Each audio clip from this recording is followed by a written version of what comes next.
Hello viewers, thank you for joining me.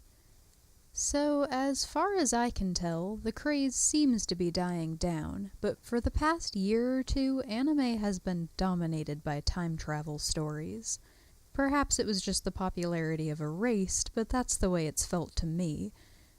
I've never really been that into time travel, but I figured it was as good a time as ever to acquaint myself with the genre. Be warned that while I originally planned to make this review spoiler-free, it just didn't turn out that way. As the story progressed, there was just too much I wanted to discuss. So, the morning our story begins, a girl named Naho receives a letter that's signed from herself 10 years in the future. The letter is incredibly detailed, specific steps to take on each date. It tells Naho that a boy named Kakeru will be transferring into her class today, that they will grow close, but if she doesn't follow the letter's instructions, Kakeru will die in an accident that February. At first, Naho isn't sure what to think. In true anime fashion, she's late to school, so she decides to figure it out later, but as the day goes on, everything the letter predicts comes true, and she starts to take the warnings more seriously. From the very beginning, there were a lot of little things I really liked about Orange. I would consider Naho and Kakeru to be our two main leads, but their story is far from an isolated one. Naho's group of childhood friends are almost equally important. There's Azu, the loud, outgoing one, Takako, the quiet, tough one, Suwa is the energetic, nice guy. He's the only one who I feel directly impacts the story, so he'll be coming up later. And last is Hagita, the one with the glasses. In all seriousness, though, Hagita might have been my favorite character. He was the group's straight arrow, super serious, no sense of humor or sarcasm, and as a result, all of his scenes were kind of hilarious. He's that character who seems to be constantly overlooked by everyone else, but he's a solid part of the group nonetheless. Anyway, I bring up all the characters because I love their introduction scene. Kakeru moved from Tokyo, and their introductions had a very small-town, best-friend-since-forever feel to it, something I personally found very relatable, having grown up in a small town with more or less the same group of friends since I was 12. Basically, they all walk home together, and as they're introducing themselves, they almost can't help falling into stories of childhood nicknames and inside jokes. It was somehow both welcoming and a little intimidating. I personally may not have reacted quite as well to being faced with such an established group, but Kakeru seemed pleased. Of course, later this decision to walk home with them will haunt him. It was the first thing Naho's letter said to change, but at that point she wasn't taking it seriously yet.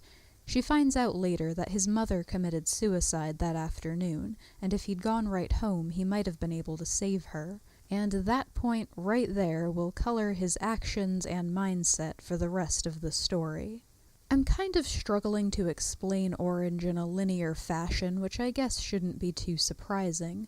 The characters don't physically travel through time themselves, but the story is told half in the future, with the other 5 meeting up again to celebrate Kakeru's memory with his grandmother.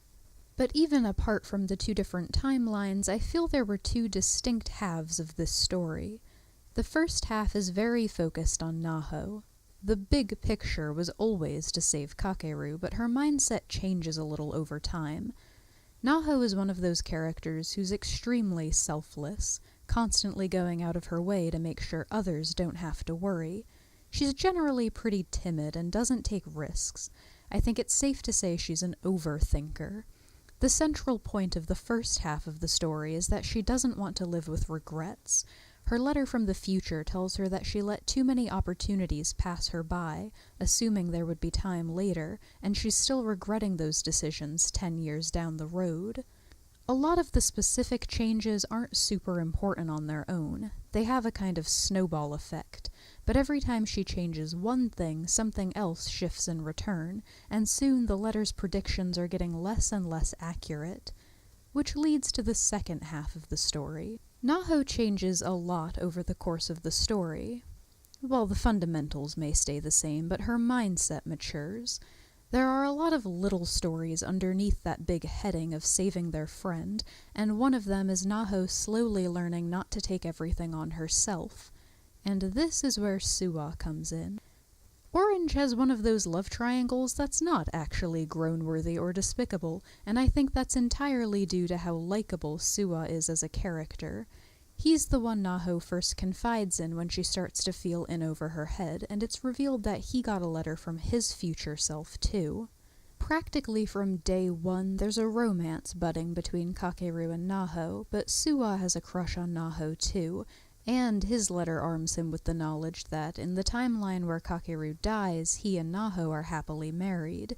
And this leads us into the tone shift because, overwhelmingly so, the driving force behind the second half of Orange is guilt. In the case of Suwa, he feels like stealing Naho may have been what pushed Kakeru over the edge, and the main reason Suwa is just so likable is that he really does love her, enough to put her happiness first, even if that means playing matchmaker between her and another guy. Now, some of you may be thinking, Suwa's guilt makes no sense. Confessing to Naho couldn't have impacted Kakeru getting hit by a truck. Well, apparently there was some doubt amongst them from the very beginning whether it was an accident, and 10 years in the future his grandmother confirms that she did receive a suicide note that she'd kept secret until then. I feel like I'm getting a little off track again. The point I wanted to make was that once this is revealed, the focus shifts away from the romance a bit. It will always play a part, but as Naho learns that all of her friends got letters from the future, it really becomes about saving him as a group, because 10 years later they're all feeling guilty about not realizing he was hurting. I guess what I really wanted to stress was that Kakeru's suicide was mainly the result of this pervasive guilt over his mother's death, not the loss of his love life. In fact, one of my favorite things about Orange was how tastefully the author portrayed Kakeru's depression. Chapter 19 is told entirely from his point of view in the original timeline, ending with his death. Like I said, it was very well done, and I'm not sure I can do it justice with an explanation.